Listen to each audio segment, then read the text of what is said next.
A goose does not intend to cast its reflection. The water has no mind to receive its image. How's Christmas thickness? I'm deathFromSenpi. Let's get good. Fire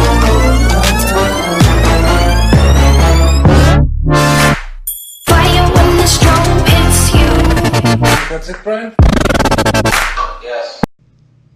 I'm obsessed with skill-based games that take a lot of time and effort, like a new sport, like baseball or football, things that take years and years and years of practice. I'm in love with the process of getting better, and I want to give people a chance, anybody who ever watches these videos, to help them improve while I'm improving. And by that I mean, I just want to go through things that I can improve on, and hopefully somebody else can learn too.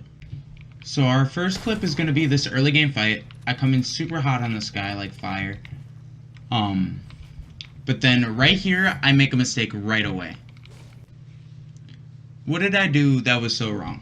Why is standing in this position, pickaxing this roof, bad? Second question, how should I be positioned, and how would that position benefit me way more? First off, never stand on top of someone else's build.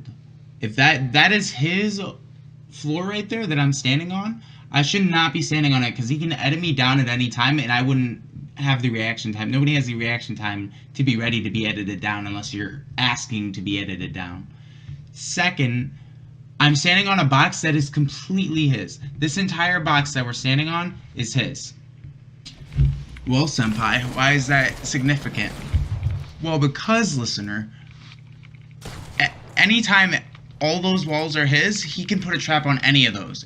As for where I should have been positioned, literally right here. I could have just as easily stood on these stairs that I created, pickaxe that floor, and won the fight just as easily, if not easier, because he doesn't have a free shot on me. He could have one-shot me right there. Here's an example where I dropped down on my opponent, where I could have just stayed put and kept firing from where I was, or even had just a better perspective on the fight. Dropping down was not the right decision, but turtling up after I had made the decision to drop down was definitely the right choice. Because I had heard somebody earlier, before this clip, was firing a quad launcher, and if I built up again or tried to get high ground again, I would just get shot down anyway, so I might as well turtle up and look for a shot. Now, this is an instance where I think I played well. If I'm lying, just let me know in the comments below. Honestly, I think I played this well overall, considering that I didn't let him really know where my exact position was after I started building. I want to watch it back one more time. Obviously, if I would have hit him on his way down, it would have been mechanically better, but those type of things just get better with time. Obviously, I went for the shot, and I just happened to miss it that time, but, like I said, over time, it'll get better. This is another instance where I feel like I played well. I almost build every time. I build every time I take a shot, which is great. And it's very good muscle memory and habit to do that. And then here, I break his stuff, but just enough so that I can still get one more hit. It threw him off. He was a pretty good player, I could tell. I could tell he was waiting for a shot. So it was important that I wasn't predictable and let him literally get a free headshot on me, because you can almost always get it when someone's like spamming in on you. So I broke it just enough so I can get the smack and the replace, and then so I could edit. But he decided to shoot out instead, and then I just reacted to it.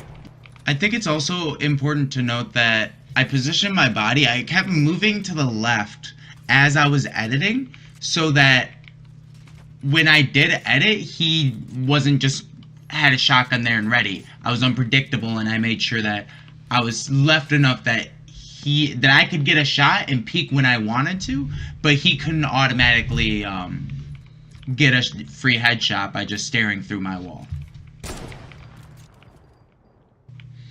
This is my best game of Fortnite since I started playing the game. I don't know how I didn't hit that fucking snipe. But I fucked up the ending of this game because of zone positioning. And that's the most important thing in endgame that I've learned since I started playing any Battle Royale.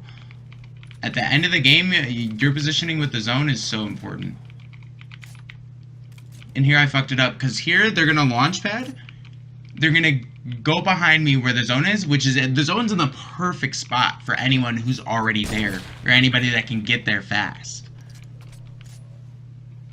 In endgame, if you have explosives, you're in a golden fucking spot. Especially if you can be in a 2v1 like this for them. Because they have explosives and it's a 2v1. And I have zone at my back now because I positioned like shit. So that's the reason I lost this game. Too overwhelmed. I would have had to hit something like a crazy fucking sniper. Actually hit that snipe from before. Or there's two snipes from before that were really close. But I would have had to hit them both. And I didn't, so I lost.